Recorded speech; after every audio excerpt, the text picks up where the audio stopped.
नमस्कार, मी सोनल तांबे. Global Maharashtra 24 news बुलेटिनमध्ये तुम्हा सर्वांचं स्वागत. पाहूया आजच्या ठळक घडामोडी. फक्त ग्लोबल महाराष्ट्र 24 वृत्तवाहिनीच्या आपल्या हक्काचे विचार.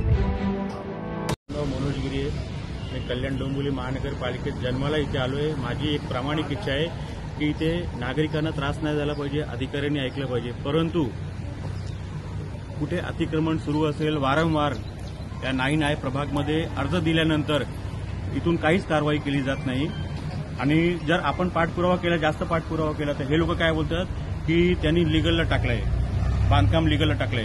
म्हणजे बांधकाम केल्यानंतर लिगलला करतात ते. अशी कोणती प्रथा आहे? नवीन प्रथा सुरू झाली आणि दुसरी प्रथा त्याच्यानंतर जरी आपण जास्त पाठपुरावा केला तर हे बोलतात की आम्ही त्यांना नोटीस दिली. म्हणजे संबंधित प्रभागांनी त्यांना नोटीस दिली की कारवाई झाली. हा हिशोब चुकीची पद्धत सुरू आहे.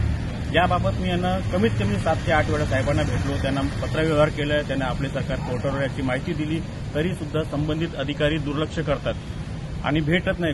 फोन उचलणार नाही. इथे जागेवर आलो की बोलतात नाही आम्हाला दुसरी पण कामं आहेत. म्हणजे दुसरी कामं कोणती आहेत? महापालिकेचं माननीय आयुक्त साहेबांनी यांना फक्त टॅक्स वसुलीसाठी ठेवलं आहे का? तर टॅक्स वसुलीच्या अगेन्स्टमध्ये नागरिकांना जी सुविधा देणे गरजेचं आहे ते का दिली जात नाही? शिलपटा रोडवर माननीय माजी मुख्यमंत्री, सध्याचे उपमुख्यमंत्री एकनाथ शिंदे साहेबांनी यांना ऑर्डर दिली होती, निर्देश दिले होते की रस्त्याच्या कडेला जे अनधिकृत ढाबे आहेत, हॉटेल आहेत, त्यांचं तुम्ही निष्कासन करा. त्यावेळी पण या लोकांनी जसे नागरिकांच्या अर्जाला केराची टोपली दाखवतात तसे माननीय मुख्यमंत्री, आताचे सध्या उपमुख्यमंत्री साहेब शिंदे साहेबांच्या अर्जाला, विनंतीला पण यांनी मान दिला नाही आणि त्यांना फक्त नोटीस देऊन अजून आज मितीस ते बांधकाम तसेच उभे आहेत. साध्या पत्राचे पण कारवाई झाली नाही तिथे. काय मागणी आपली? माझी मागणी साहेब एकच आहे, एक सामान्य नागरिक म्हणून न्याय भेटावं. अनधिकृत बांधकाम करणारे कुठेतरी थांबवावे, जेणेकरून त्यांना प्रशासनाच्या वचक बसेल.